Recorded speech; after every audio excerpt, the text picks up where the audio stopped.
Hello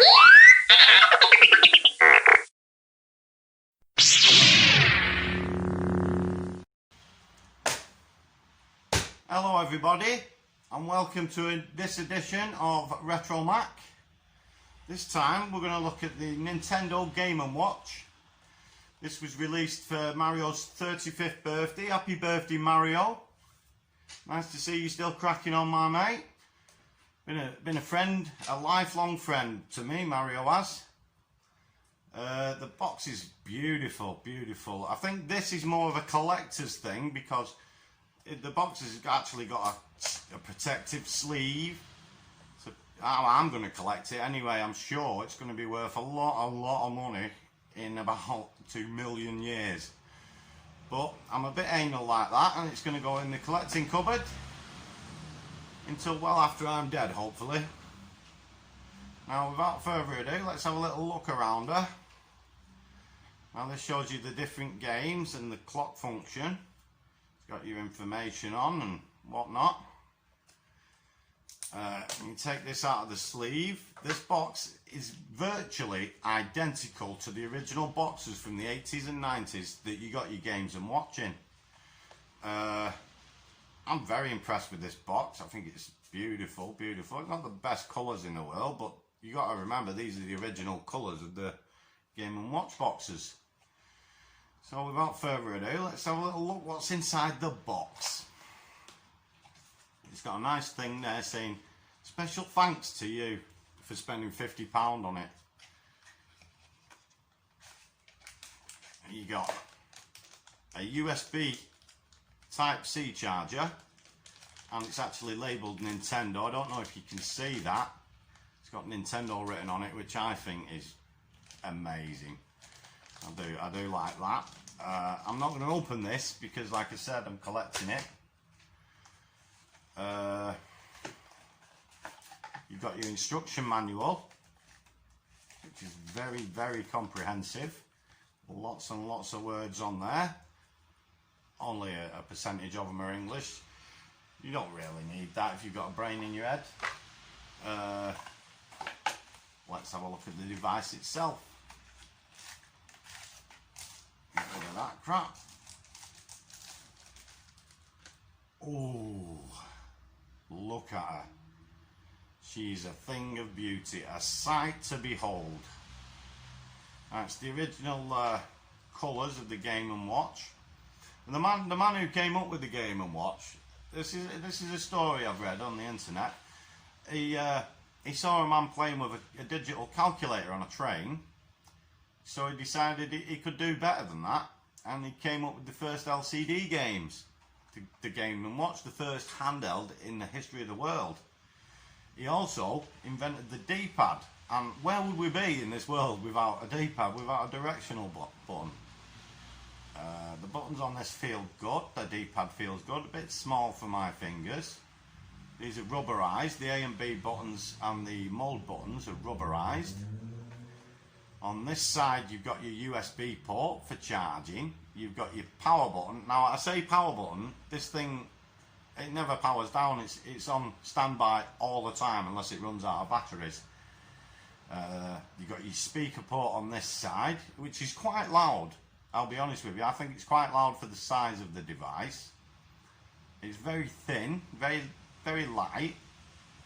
I wouldn't say it feels cheap, but it'd be easily breakable, and if you didn't this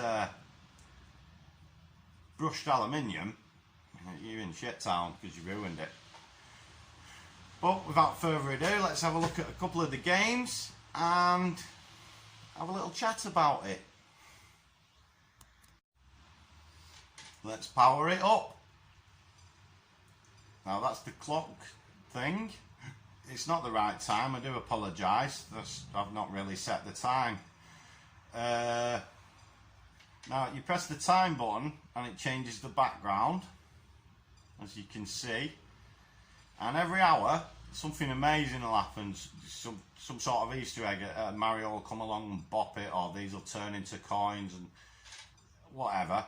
And as it gets later in the day, like after like 5 or 6 o'clock at night, the sky turns dark as if it's actual real time. and a lot of things happen. At 12 midnight and 12 midday, something extremely special happens. I'll let you figure that out yourself, or Google it, or whatever. Have a YouTube on it. Anyway, without further ado, let's look at a couple of games. Now you got Super Mario Brothers, the original, and Super Mario 2. Now, in England, Super Mario 2 was the one where you pull up plants and you throw it at people, you throw it at your enemies. This was not Super Mario 2 in England. This was Super Mario The Lost Levels. But in Japan, this was actually Super Mario 2. But first, we'll have a look at Super Mario 1. That's where I left off. Now, the screen on this, I'll be honest with you, I think it's beautiful. It's very crisp, very bright. And I think the games are pixel perfect.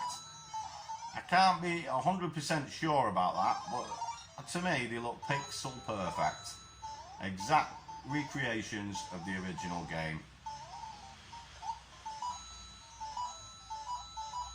And it's very, the volume on it is very good. I do like the volume. Considering the size of the device, the volume is very good indeed. Oh, bugger. Killed myself. Now, oh, died.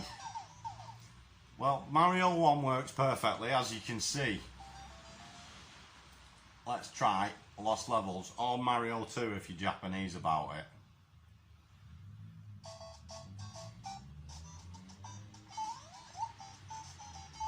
Now, if you ever played Super Mario All-Stars, you'll know that this is not Super Mario 2, it's Mario's Lost Levels, and I've died again because I'm so amazing.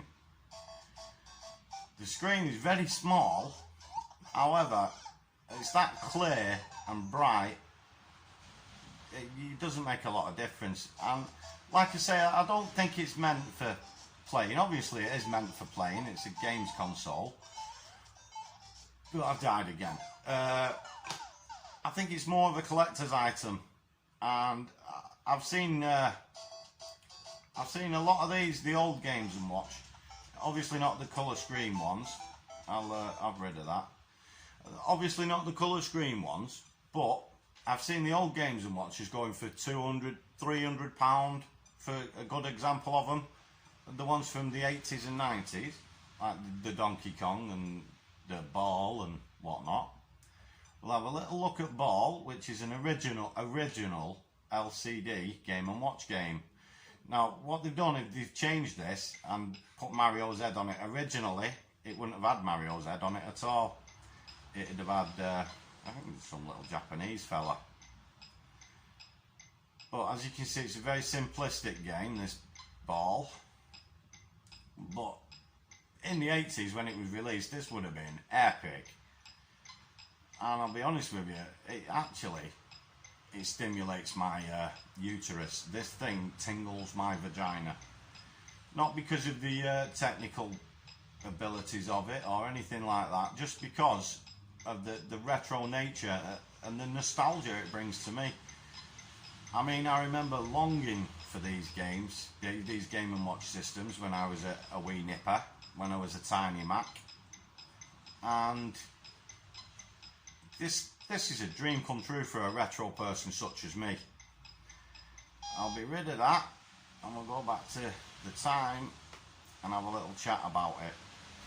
This thing, my people, I love it. I love it, and a lot of people are moaning that it costs £50.